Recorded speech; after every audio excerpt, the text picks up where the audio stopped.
साथियों नमस्कार। साथियों, आपने डिक्टेटरशिप पर कई सारे वीडियो अभी तक देख लिए होंगे और आपके सामने एक प्रोपेगेंडा चलाया जा रहा होगा कि किस प्रकार से देश का प्रधानमंत्री डिक्टेटर है। लेकिन वास्तव में जो लोग प्रोपेगेंडा चला रहे हैं वो जिस पार्टी के लिए काम करते हैं, ये पार्टी डिक्टेटर है। डिक्टेटरशिप क्या होती है, आइए हम कुछ उदाहरणों के साथ समझते हैं।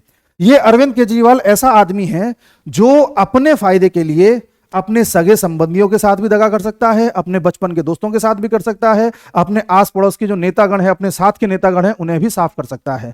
उसी का एक उदाहरण है मनीष सिसोदिया। मनीष सिसोदिया को जेल में पहुंचवा दिया। अभी 2 दिन पहले इसकी एक कोर्ट में पूछताछ हो रही थी, तब इसने अपनी बात से मुकर गया कि मुझे नहीं पता कि मनीष से क्या बात हुई है, मुझे नहीं पता मनीष सिसोदिया ने क्या किया क्या नहीं किया, बिल्कुल पल्ला झाड़ लिया। ऐसा ये आदमी है। कुमार विश्वास जो इनके साथ के ही नेता थे, इनके साथ ही पार्टी उन्होंने बनाई थी, उनको साफ कर दिया। उसी प्रकार से इसने उन यूट्यूबर्स को भी जेल में पहुंचाने की कोशिश करी जिन्होंने इसका कोई ना कोई खुलासा किया, उन पत्रकारों को पकड़ने की कोशिश करी जिन्होंने इसके भ्रष्टाचार का खुलासा किया। उन्हीं में से एक ताजा एग्जाम्पल है, काफी चर्चा में है, कि एक यूट्यूबर है, उनका नाम है निखिल सिंह। इनका चैनल है देसी डूड विद साइन करके। ये जम्मू के रहने वाले हैं। इन्होंने अरविंद केजरीवाल की एक एमपी हैं, उनकी यूनिवर्सिटी है लवली प्रोफेशनल यूनिवर्सिटी। उस यूनिवर्सिटी के आसपास कुछ ऐसे काम होते हैं जो नहीं होने चाहिए, जैसे लड़कियों की खरीद बेच होती है, वहां पर प्रोस्टिट्यूशन का धंधा होता है, उल्टे सीधे धंधे होते हैं। उसका वीडियो बना करके उसे एक्सपोज किया था और उसे नेट पर डाला था, इंटरनेट पर डाला था। इस बात को लेकर के पंजाब की पुलिस जम्मू गई निखिल सिंह को अरेस्ट करने के लिए, और यह अरेस्ट का कार्यक्रम भी उन्होंने संडे के दिन चलाया, क्योंकि संडे के दिन अरेस्ट करने पर कोर्ट तो बंद रहती है, तो बेल भी नहीं मिलेगी, इसलिए जानबूझ करके संडे वाले दिन गए। प्लस जो अरेस्ट वारंट लेकर के गए वो भी पंजाबी भाषा में लिखा हुआ था, जिससे कि निखिल उसको समझ ना पाए। ये इनकी चाल थी आम आदमी पार्टी वालों की। अरविंद केजरीवाल ने पंजाब पुलिस के माध्यम से कई ऐसे लोगों को अरेस्ट कराया है जो दूसरे स्टेट के रहने वाले हैं, चाहे जम्मू के रहने वाले हों, चाहे हरियाणा के रहने वाले हों, चाहे यूपी के रहने वाले हों। हर वो आदमी जिसने अरविंद केजरीवाल के खिलाफ आवाज उठाई है उसे उठवा लिया गया है पंजाब पुलिस के द्वारा। दिल्ली पुलिस के द्वारा इसलिए नहीं उठा सकता क्योंकि दिल्ली पुलिस आती है अमित शाह के कंट्रोल में, ये अरविंद केजरीवाल के कंट्रोल में नहीं आती। लेकिन अरविंद केजरीवाल पंजाब पुलिस का, भगवंत मान का या पंजाब सरकार की हर उस फैसिलिटी का प्रयोग करता है जो एक सीएम कर सकता है, चाहे वो प्लेन मंगाना हो, चाहे पुलिस मंगाना हो, चाहे कोई और सुख सुविधा हो। तो ये एक केस आपके सामने ताजा है जो निखिल को अरेस्ट करने की कोशिश करी गई थी, लेकिन निखिल ने अपने वकीलों के माध्यम से इस चीज से बचने की पूरी कोशिश करी और अरेस्ट नहीं हो पाए। उससे कुछ दिन पहले की बात है, एक खबर और बता रहा हूं कि डिक्टेटरशिप कहते कैसे हैं। कुछ दिन पहले की बात है, रचित कौशिक जी हैं एक, इनका अपना एक इंस्टाग्राम का पेज है और ये आए दिन कोई ना कोई खुलासा करते रहते हैं आम आदमी पार्टी को लेकर के। रचित जी ने एक खुलासा किया था कि अरविंद केजरीवाल ने जो शीश महल बनवाया है, जो करोड़ों का बनवाया है, उसमें 4 ट्रेडमिल किराए पे ली है। अब सोचिए, जो आदमी करोड़ों का बंगला बनवा रहा है वो ट्रेडमिल नहीं खरीद पाएगा जिस पर एक्सरसाइज करी जाती है। 4 किराए पे ली है और उनका किराया जाता है हर महीने का 10 लाख रुपए। कितना? 10 लाख रुपए। और ये एक कंपनी को जाता है जिस कंपनी के मालिक अरविंद केजरीवाल के बेटे हैं, पुलकित केजरीवाल। रचित जी ने इस चीज का खुलासा कर दिया। अब इसी बात के लिए इनको अरेस्ट कर लिया गया। ये अपनी वाइफ के साथ, अपनी भांजी के साथ कहीं जा रहे थे। इनको कुछ अजनबी लोग आते हैं, कुछ पगड़ी पहने हुए अजनबी लोग आते हैं, सिविल वर्दी में आते हैं, इनको गाड़ी में से निकालते हैं और अपने साथ बैठा करके ले जाते हैं। बाद में पता चलता है कि वो अजनबी लोग सिविल ड्रेस में पुलिस वाले थे और पंजाब पुलिस थी। रचित जी को गिरफ्तार कर लिया जाता है और आम आदमी पार्टी इससे पल्ला झाड़ लेती है। ठीक है, ऐसा ही एक केस हुआ था और इन पे आरोप लगाया गया था कि ये धार्मिक भावनाओं को भड़का रहे हैं, और धार्मिक भावनाओं को भड़काने का आरोप भी एक बेसलेस था, क्योंकि एक ट्विटर का हैंडल है नो कन्वर्जन। नो कन्वर्जन नाम का एक पेज है, पता नहीं से कौन चलाता है। इस पे आए दिन इस बात की खबरें डाली जाती हैं कि किस तरह से भारत में क्रिश्चियन मिशनरीज लोगों को कन्वर्ट कर रही हैं।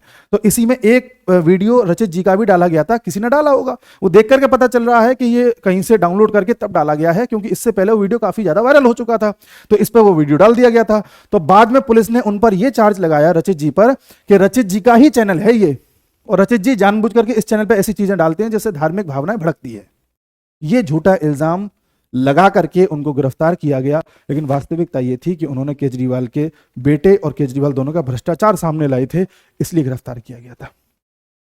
ऐसे एक केस और देखिए, 1-2 साल पहले तजिंदर पाल सिंह बग्गा को भी गिरफ्तार कर लिया गया था दिल्ली से। पंजाब पुलिस आई, गिरफ्तार करके वापस पंजाब ले जा रही थी, लेकिन बीच में हरियाणा पड़ता है, तो हरियाणा में पुलिस ने उनको अरेस्ट नहीं होने दिया, पंजाब तक नहीं पहुंचने दिया, लेकिन अरेस्ट करने का पूरा कार्यक्रम बना लिया था, क्योंकि बग्गा जी ने भी अपने सोशल मीडिया के जरिए कई ऐसे खुलासे किए थे जिससे कि आम आदमी पार्टी को नुकसान हो रहा था, या आम आदमी पार्टी की जो असलियत है सबके सामने आ रही थी।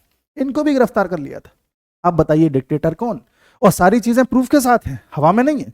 ऐसे ही केजरीवाल की पार्टी ने एक पत्रकार को भी अरेस्ट करवाया जिनका नाम भावना किशोर था। ये वही टीवी पत्रकार हैं जिन्होंने अरविंद केजरीवाल के शीश महल का खुलासा किया था कि अरविंद केजरीवाल का महल करोड़ों का बना हुआ है। यही पहली थी जिन्होंने इस चीज को शोकेस किया था, और इनको बीच रास्ते से उठा लिया जाता है। जब ये उसकी कवरेज लेने जा रही थी अरविंद केजरीवाल के घर की तरफ, उसी वक्त बीच रास्ते से उठा लिया जाता है और इन पर आरोप यह लगाया जाता है जिस टाइम आप रिपोर्टिंग कर रही थी उस वक्त आपकी गाड़ी एक दलित वुमेन से टकरा गई थी, इसलिए दलित वुमेन ने आप पर दलित एक्ट लगाया है जिसके तहत आपको गिरफ्तार किया जा रहा है। ये 4 तो केस हैं, ऐसे न जाने कितने केस है ना। ऐसे ही कुमार विश्वास को अरेस्ट करवाने की योजना बनाई थी।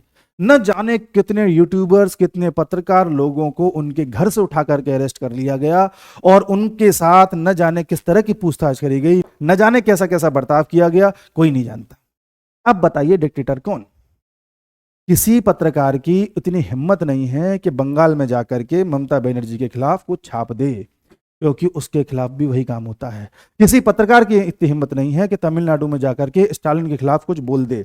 वही स्टालिन जो हिंदुत्व के बारे में कुछ ना कुछ बोलते रहते हैं, वही स्टालिन जो ये कहते हैं कि हिंदुत्व तो एक HIV एड्स की तरह है, सनातन तो HIV एड्स की तरह है। ऐसे लोगों के खिलाफ कोई आवाज नहीं उठा सकता, क्योंकि आवाज उठाओगे तो अगले दिन आप उठा लिए जाओगे, चाहे आप यूट्यूबर हो, इन्फ्लुएंसर हो, पत्रकार हो, कोई भी हो। इसे कहते हैं डिक्टेटरशिप। अगर आप भारत में रह करके भारत की सरकार के खिलाफ कुछ बोल पा रहे हो और आपसे कोई कुछ नहीं कह रहा, तो इसका मतलब आप डिक्टेटरशिप में नहीं, आप अच्छी खासी व्यवस्था में रह रहे हो। यदि वास्तव में ही डिक्टेटरशिप होती तो आप ऐसा वीडियो बना भी नहीं पाते। इस बात को समझने की ज़रूरत है। और जो लोग यूट्यूबर्स की बातों में आ जाते हैं वो पहले इन केसेस को देखें और जानने का प्रयास करें कि वास्तविक डिक्टेटर कौन है। ये आदमी हर दिन एक नए खुलासे करवाता है, न जाने कितने ऐसे पेज हैं जो इसके साथ जुड़े हुए हैं, और समय के साथ खुलासा होगा तो न जाने कितने काली चीज़ें सामने आएंगी। अभी तो इनके लड़के का जो 10 लाख वाला जो सिस्टम चल रहा है वो भी सामने आना है। अरविंद केजरीवाल ने अपने बेटे पुलकित केजरीवाल के नाम से फर्जी कंपनी बना रखी है, जिस कंपनी को अरविंद केजरीवाल अपनी दिल्ली की सरकार के फंड से हर महीने 10 लाख रुपए देते हैं। किस नाम पर? ट्रेड मिल के किराए के नाम पर। अब इसका क्या? फैसला आपका। नमस्कार।